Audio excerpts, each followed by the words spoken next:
Nigeria, regarded as a giant of Africa, witnessed a change of administration on the 29th of May when President Bola Tinubu took over power from Muhammadu Buhari. During his inaugural address, the new president promised to take Nigeria and its democracy to greater heights. He made a lot of commitments to taking drastic steps towards reviving the economy, boosting growth, and sanitizing governance. However, the statement that sent shock waves throughout the country was the announcement of the removal of fuel subsidy. No provision is there for fuel subsidy. The fuel subsidy is gone. Stakeholders expressed surprise at the move, noting that it had been difficult for previous administrations to do. I was taken aback. I never thought the announcement would be made so casually. Subsidy is a globally accepted economic pain cushioning concept. To that extent, even if subsidy is not working in your own country, that will not in any way be able to vitiate or invalidate or negate the concept of subsidy. What you need to do is to check in your own country and find out why the concept is not working. I was surprised at the boldness and the suddenness of the announcement. But at the same time, as an industry operator and as the chairman of the Major Oil Marketers Association of Nigeria, this is something we had been pushing for actively for the last 4 years, and certainly less so for the last 13 or so years. So it was welcomed with great news. It came as a surprise because we had intention that the new administration, although I know that government is continuing, that the new administration will maybe sit down within some few months, look at what they have in the coffin and be able to look at a strategy. Since the discovery of oil in commercial quantity in 1956 at Oloibiri in present-day Bayelsa State, petroleum has been a major source of revenue for Nigeria. Nigeria was a land of opportunities. In fact, a land of milk and honey. But there was no plan for the rainy day. There was no plan for the future. The ruling class didn't think the country needed to get industrialized. So it was an import-oriented economy. There's no way the country will not collapse one day. They never saw that. And they never listened to people who kept on saying the IMF and World Bank prescription will pauperize the people of Nigeria and increase poverty phenomenally. And this is what has happened. That you must have your own local solutions. And they were available. At that time, Nigeria was assembling some vehicles. There were factories that were working, were producing textile materials, all manners of goods were produced in Nigeria.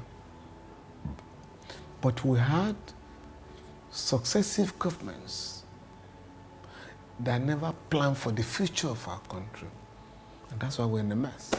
Barely 20 years later, the Great Depression of the 1970s rocked the global economy, causing a rapid rise in inflation. Fuel subsidy was introduced in Nigeria at that time, and it became institutionalized in 1977 under the military regime of General Olusegun Obasanjo. Promulgation of the price control decree also followed, which made it illegal for some products, including petrol, to be sold above the government-regulated price. Subsidies were basically introduced to cushion the effects of global inflation, which led to an increase in energy prices worldwide. Years later, the amount of money the government spent on subsidy skyrocketed. In 2023, the Nigerian National Petroleum Company Limited announced that the country was spending more than 400 billion naira monthly on petrol subsidy. Over the years, the figures increased from billions to trillions of naira, gulping a huge portion of the country's annual budgets. Various administrations, like those of Shehu Shagari, Ibrahim Babangida, Goodluck Jonathan, and Muhammadu Buhari, attempted to remove fuel subsidy without success. In 1982, the Shagari administration increased the price of petrol from 15 kobo per litre to 20 kobo per litre. That hitherto been in their hands. In 2012, former President Goodluck Jonathan faced opposition from labor unions, students, and civil society groups, forcing him to back down on fuel subsidy removal. In June 2022, the administration of former President Muhammadu Buhari announced that it will stop fuel subsidy, having granted the Petroleum Products Pricing Regulatory Agency approval to remove the price cap. Bola Ahmed Tinubu, do solemnly swear. Now that the administration of Bola Tinubu has succeeded where others failed, the repercussion is surging prices in virtually every sector. It affects on the financial aspect side, where the money you used to buy for full tank or half tank is different now. Now it's too high. And if your car is consuming, when you have been managing it before, now it's a difficult something. So, but this time, maybe we get used to it. Nigerian government need to do something about this. This thing is affecting us, and it's even affecting our business. It's a good policy, but once they're making a policy, there should be a backup. You don't wake up in the morning and just make a policy. Say, for instance, when you remove it, is there adequate supply of fuel in the country to subside at least the suffering of the masses? Is there any kind of policy put in place to effect the caution effect of subsidy removal? Absolutely no. And trust me, you can't just wake up early in the morning and tell people you are removing subsidy without making a proper plan for it. People are suffering. I enter 100 naira from Obalende to TBS, but now they are collecting 200 naira, which if I'm going with 3 people is 600. If I are 4, it's 800. It doesn't need to be so. We need to have a better plan for the fuel subsidy. So I'm pleading on behalf of Nigeria and even me, myself and my family, that the government, the federal government should please assist the nation. On the international scene, neighboring countries are feeling the impact of the removal of the subsidy. According to experts, high rates of smuggling of cheap petrol from Nigeria to Niger, Benin, Togo, Cameroon, and as far as Sudan has significantly reduced and stifled the black market. But the government was saying that subsidy was not really working for Nigerians, that they were smuggling it out of the country. And for me, that was a slap on the government face. I mean, the government was not really on top of their game, because you are moving with tanks of petrol, and it's not little cars, it's not bicycle. It's tanks. I mean, heavy cars. Heavy tanks moving out of this country to supply fuel to neighboring countries. For me, it was an organized crime that was perpetrated by the rich, because the poor will not be able to get those tanks, and most of those people that enjoy those things are those that are, it was one thing that the higher mighty were involved in collaboration with custom or whatever. The news of subsidy removal was welcomed by the Nigerian National Petroleum Corporation Limited. The decision of Mr. President to announce that subsidy on PMS is over, and this has really been a major challenge for NNPC's continued operation. We have been funding the subsidy from the cash flow of the NNPC since government is unable to defray the cost of subsidy that is due to the corporation. And we believe that this will free resources for the NNPC to continue to do the great works that this company will do for our country, and it allows us to continue to function as a very commercial entity. it released the new price of premium motor spirit, popularly called petrol, across the country, noting an increase from 190 naira to more than 500 naira per litre. The Nigerian Labour Congress NLC described the increase in the pump price as an ambush against the people. President of the NLC, Joe Ajero, argued that the federal government failed to honor an agreement with it on how fuel subsidy removal should be done. This matter has been on subsidy for the past 20 years. This is not a new policy of the NLC. This is not designed by this NLC. Subsequent NLC, previous NLC stands on this. I don't think the NLC and TUC of today is like that of yesterday. The NLC of today, to me, is more or less like a toothless bulldog. We expect these labor bodies to be able to protect the interests, particularly of their members, beyond what they have done. At the beginning, they made some agitation. We were thinking something would come from the end of government through that agitation that would serve as some incentives to be able to make the labor markets and those that have their members be able to cope with the economic hardship that the fuel subsidy removal will put on them. One of the action we expect NLC to be able to bring to fore is the ability to make sure that immediate palliatives are extended to workers. The NNPC attributed the hike in the petrol pump price to market forces, saying with deregulation of the oil sector, market realities will affect the price. What I know is that the market forces will regulate the market. Prices will go down sometimes it will go up, but there will be stability of supply, and I'm also assuring Nigerians that this is the best way to go forward. The crude price also drives the product price. You know, because the importers are importing, they are basing it on the cost of importation plus the freight, plus other cost elements in terms of local distribution. Nigerians anticipated the development, but were shocked to have it implemented so suddenly. We just wake up in the morning and then we find ourselves in this. It's sad. You have car, you cannot even maintain car. To work myself, to see food to eat is problem myself. It's a real turn on Nigerians' flesh. You understand? We're just trying to absorb the first increment. I can always say that maybe the federal government can help us to make a solution to this thing, because we are tired and we vote for Tinubu because of this fuel, so that he can help us of this. They are not taking it easy with anybody right now, everywhere in Nigeria. I will advise him to take it easy. Organized labor embarked on a nationwide protest against petrol subsidy removal on the 2nd of August. Their demands bordered on immediate reversal of anti-poor policies of government, including the hike in price of petrol and fixing of the refineries in Port Harcourt, Warri and Kaduna. The unions took the protest to the National Assembly. The doors were shut against them, but they resorted to self-help.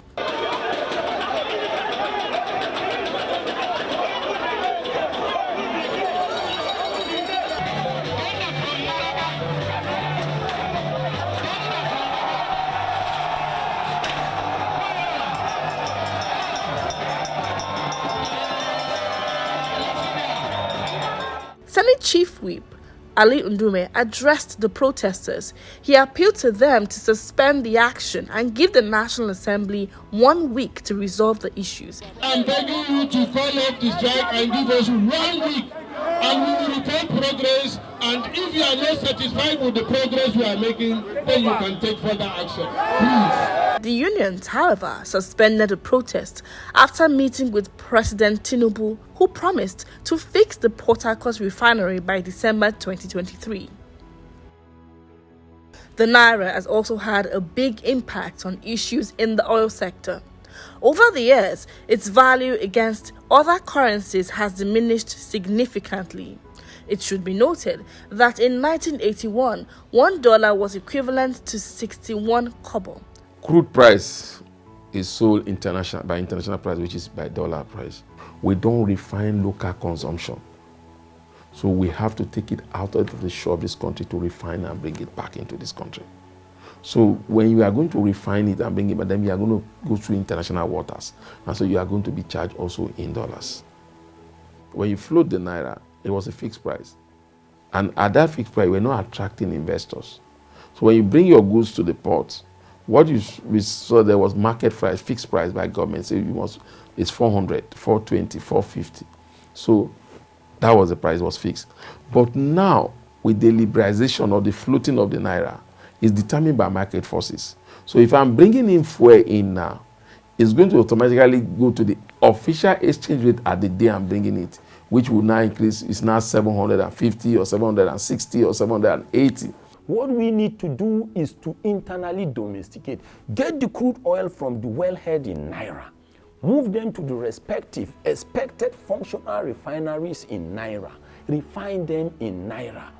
Distribute them in Naira.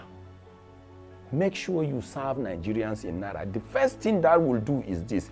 It will help and block and wage the pressures that we have been having from Forex. As a result of the hike in prices of goods and services due to the removal of subsidy, the government came up with plans for palliatives to support citizens badly hit by the development. These include cash transfer to vulnerable Nigerians. Cash transfer as a policy has failed in our country because at the end of the day, the money will not get to the right people. And what is 8,000 naira to a household for 6 months? After the 6 months, what happens? However, this plan was dropped after widespread criticism. Stakeholders insist that the government must provide palliatives to give succor to the people. The area of transportation is calling for attention. Government should have embarked on purchase of a number of buses, all over the place. People are also talking of agriculture.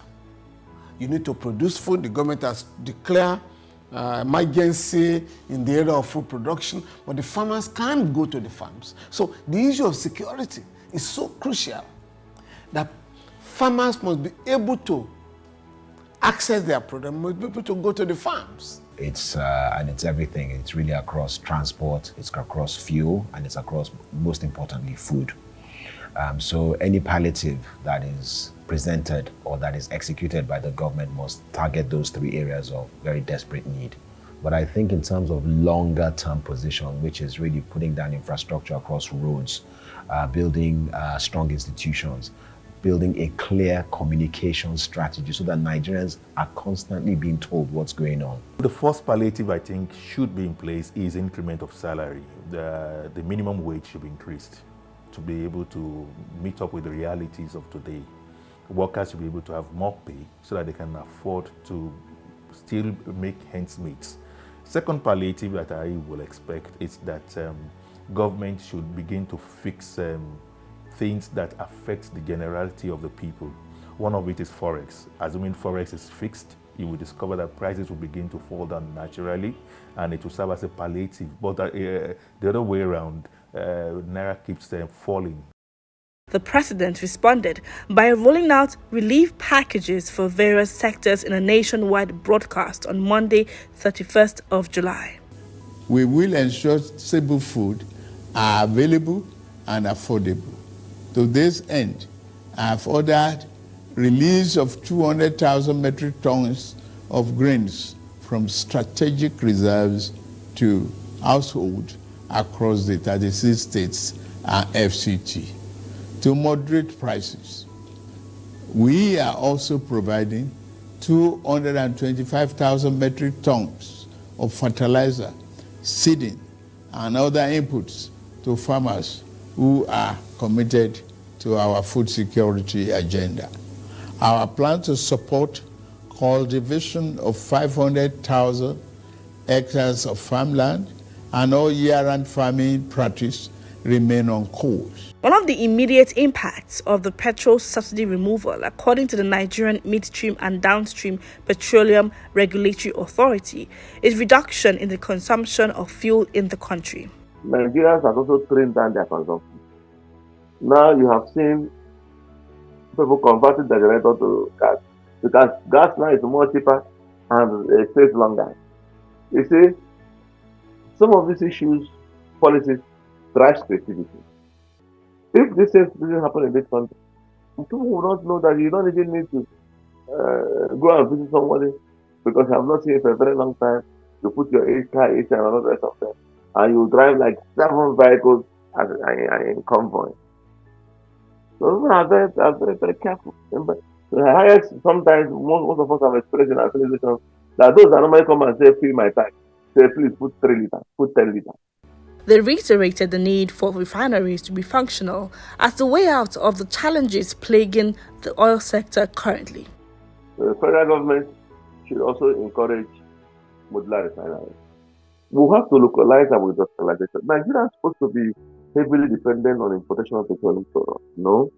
Nigeria should be exporting finished petroleum products. We are only producing country. We can't be importing what we are producing. So once it's liberated, you will see competition among the refineries, including those modular refineries. Also, federal government should encourage modular refineries. Allow private sectors to go into modular refineries. Thank God we have Dangote refinery. The competition will soon set. It's absolutely, first of all, I believe that should be in the private sector's hands. I don't think that government has any business in running as complex an operation as refining. It just doesn't line up. This is better left to people who are professionally trained to operate these complex pieces of infrastructure. With that said, I think even from a psychological and moral boost for Nigerians, it would be great if Port Harcourt refinery and Kaduna refinery came on stream. Now, I have it on good authority that a lot of work is being done in the background, right? The reality is that we shouldn't expect too much from those refineries coming on stream. They have been out of commission for a long time. They were built a long time ago, so they may not necessarily have the technology and the requisite complexity to produce greater yields of what we need, such as gasoline. We don't want import-driven deregulation.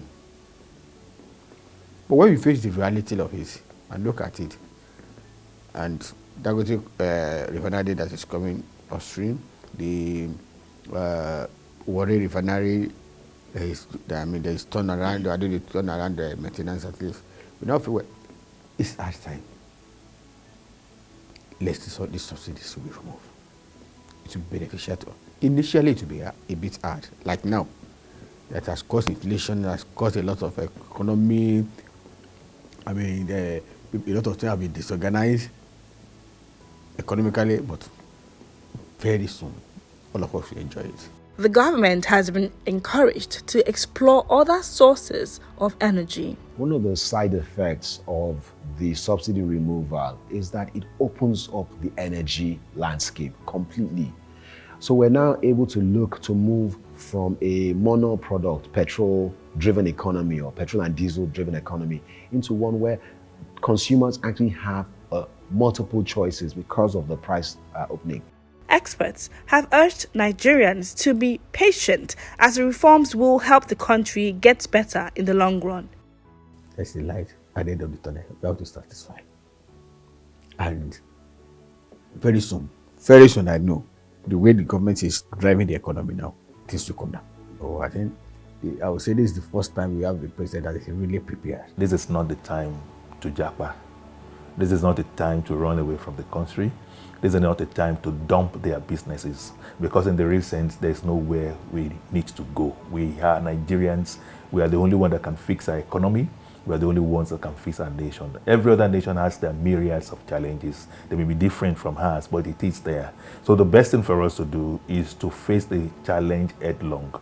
We also need to understand that no problem, no challenge lasts forever. Our lifestyle also need to take a bite also, if I'm permitted to use that language. And then we also begin to look at means or ways that we can improve ourselves and see how we can earn more. The regime has been described as a very courageous one by the media. But I want such courage displayed in the interest of the Nigerian people. I want the government to get it seen today.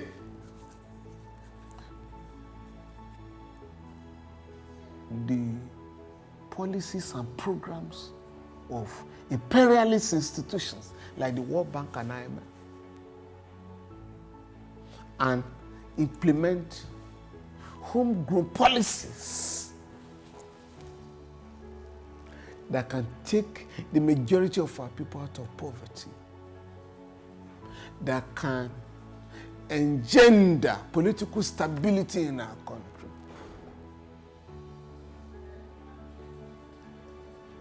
that can encourage the government to address infrastructural decay. President Bola Tinubu, as well as other stakeholders, have encouraged Nigerians to bear with the hard times ahead due to the reforms in the oil sector. Citizens, however, hope the leaders will hit their own call and reduce the cost of governance, thereby making sacrifices for the good of the country.